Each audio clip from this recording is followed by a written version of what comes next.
Sir, your order. Sir, একটু জল হবে? নিশ্চয়, ভিতরে এসে বসো, দিচ্ছি।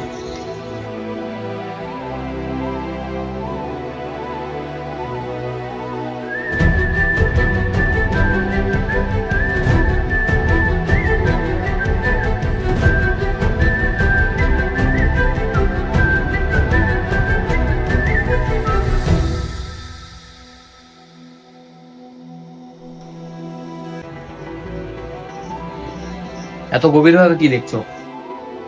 স্যার, ছোটবেলা থেকে ক্রিকেটার হওয়ার স্বপ্ন ছিল আমার। তাহলে ছেড়ে দিলে কেন? দায়িত্ব স্যার। ট্যালেন্ট সবসময় মিডিল ক্লাস ফ্যামিলিতেই জন্ম নেয়, কিন্তু তাদের বড় স্বপ্ন দেখার অধিকার থাকে না।